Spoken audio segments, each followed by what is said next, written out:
Hi friends, welcome to Salem Padma சமையல். இன்னைக்கு நம்ம என்ன பார்க்க போறோம்னா ஒரு ஹெல்த்தியான எள்ளு உருண்டை.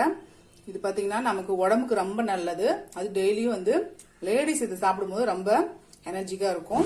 வாங்க போய் பார்க்கலாம்.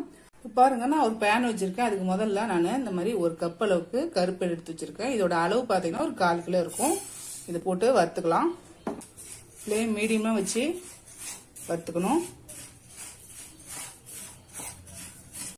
இப்போ பாருங்க, இது வறுபட்டுருச்சு, நல்லா வாசம் வரும். அந்த டைம்ல நம்ம எடுத்துடலாம்.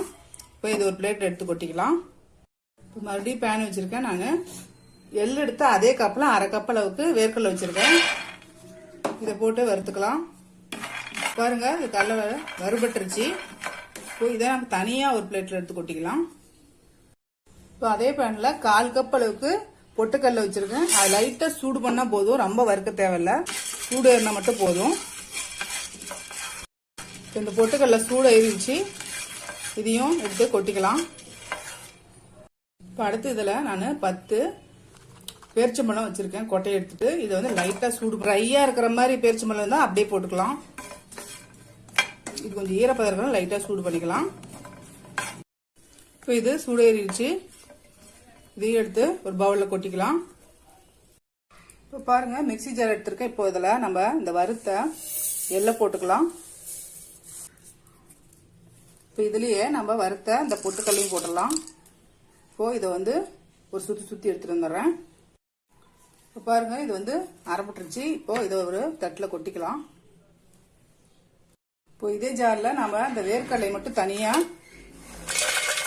தோலோடய போட்டுக்கலாம். இதை தனியா 1-2 அரைச்சிக்கலாம். இப்போ இந்த அரைச்ச வேர்க்கடலைய எடுத்து தனியா வச்சு, இப்போ நான் எள்ளு எடுத்தேன். அதே கப்பில் 1/2 கப் அளவுக்கு வெள்ளை இந்த மாதிரி துருவி வச்சிருக்கேன். இதை போட்டுக்கலாம். இதுல ஒரு 4 ஏலக்காய் வச்சிருக்கேன், அதையும் போடலாம். இப்போ இதை பொடிச்சிட்டு வந்துடுறேன். இப்போ நம்ம எடுத்து வச்சிருக்கிற இந்த எள்ளுல இந்த வெள்ளை பொடியை போட்டுடலாம். இப்போ நம்ம எடுத்து வச்சிருக்கிற அந்த பேரிச்சம்பழத்தையும் மிக்சியில போட்டு ஒரு சுத்தி எடுத்துட்டு வந்துடுறேன். இப்போ இந்த அரைச்ச பேரிச்சம்பழத்தையும் போட்டுடலாம். இப்போ இது நல்லா மிக்ஸ் பண்ணி விட்டுக்கலாம்.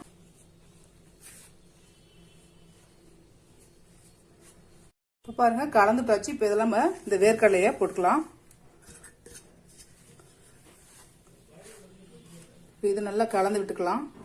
வேர்க்கடலை 1-2 போடும்போது சாப்பிடும்போது நமக்கு நல்லா டேஸ்டா இருக்கும். ரொம்ப நைஸா இருந்தா அது ஒரு மாதிரி டேஸ்டா இருக்கும். போய் இதை எடுத்து நம்ம உருண்டை மாதிரி செஞ்சுக்கலாம். டைட்டா இறுக்கி பிடிச்சோம்னா பால் ஆயிரும். டெய்லி இது நம்ம காலையில் ஒன்று சாப்பிட்டோம்னா ரொம்ப நல்லதுங்க. ஸ்கின்னுக்கு ஆகட்டும், ஹேருக்கு ஆகட்டும்.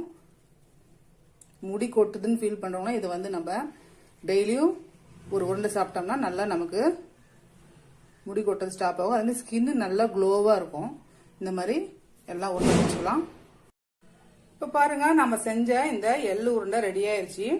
இது ரொம்ப ஹெல்த்தியா இருக்குங்க. டெய்லி ஒன்று செஞ்சு சாப்பிட்டா ரொம்ப நமக்கு சத்தா இருக்கும். நீங்களும் ட்ரை பண்ணி பாருங்க. இந்த வீடியோ உங்களுக்கு பிடிச்சிருந்தாக்க லைக் பண்ணுங்க, ஷேர் பண்ணுங்க, கமெண்ட் பண்ணுங்க.